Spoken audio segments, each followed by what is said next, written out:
Hi guys, it's Shamster and welcome back to another video. Now, if you like a one pot slow cooked curry, then this recipe is for you.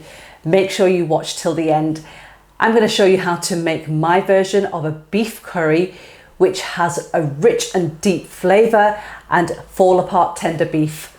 Now, this recipe delivers every single time, so make sure you try the recipe and let me know in the comments below how you find it.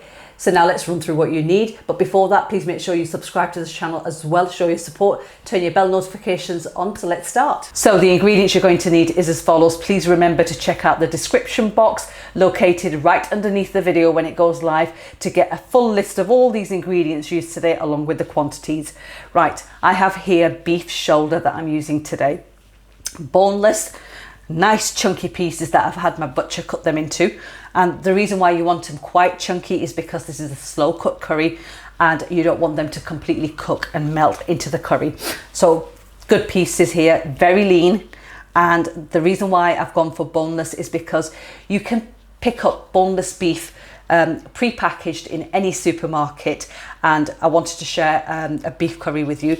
So that's the reason why. But just remember, if you are using the pre-packaged stuff, the pieces of meat are cut slightly smaller than this, so just keep an eye on your meat because cooking times will vary.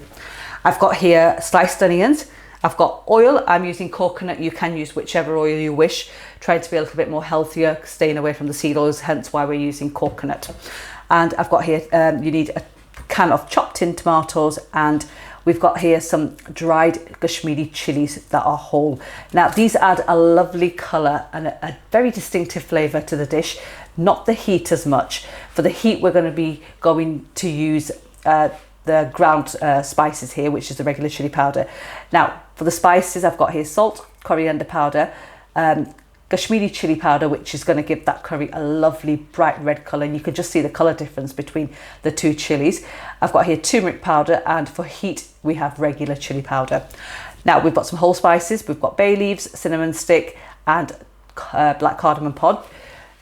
Ginger and garlic cubes that I use frozen. For ease, you can use fresh if you wish, you can use the paste of puree, entirely up to you. I'll let you know how much you need to use. And to finish the dish off, we have here some kasoori methi, which is dried fenugreek leaves. I've got homemade garam masala, and we have fresh coriander to garnish right at the end.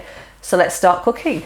Right, I'm going to begin by adding my oil into my pot here that I'm using. And you know, I always recommend using a large pot when you're making curries, and also a heavy based pot if you can. I'm using my cast iron casserole here, and I'm just going to add my oil into this and just allow that to heat up.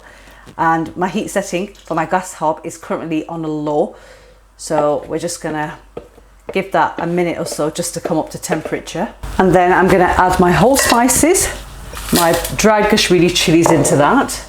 Just give them around 30 seconds or so in that hot oil.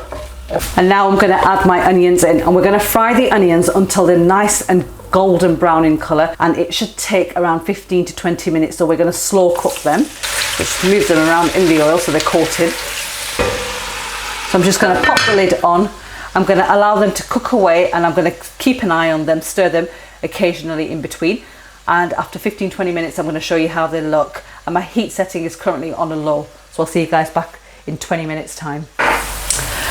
Right, okay, so this is how the onions are looking after 20 minutes of slow cooking, and you can see that they've taken on that beautiful light brown colour. They've caramelised and softened up. Now I'm going to add my ginger and garlic into this and just fry that for about a minute just to get rid of that rawness. And then I'm going to add the beef straight in. Missed one. Give that a mix. A can of chopped in tomatoes, the spices, and I'm going to add boiled kettle water, so 500 millilitres of boiled kettle water. Right, so once this has come up to temperature, we're going to pop the lid on, lower our heat setting down to a low, and we're going to cook this now for an hour and 15 minutes. So you don't have to do anything to this, just allow it to cook away. You can, if you want, come have a look at it, stir it in between, that's entirely up to you, but you don't need to because there's enough water in there from the water that we added and also from the moisture of the tomatoes. So an hour and 15 minutes, get your timers on, and I'll see you guys back then and show you what you need to do. But the beauty of this curry is it's low maintenance. The only prep is to gather all your ingredients and fry your onions off, and then the rest of it just cooks itself. So catch you guys back in an hour and 15 minutes. So the 1 hour and 15 minute timer is up, and I'm just going to remove the lid to show you all how it looks. Oh, just look at that. Look at that beautiful colour that it's taken on. And you can see that there's very little water left in there. Now, at this stage, what you want to do is you want to check your meat. So take a piece of meat out and check it to see whether it's more or less cooked. And I've just done that, so mine isn't. It still requires at least 30 more minutes. And again, like I said, this was a slow cooked curry.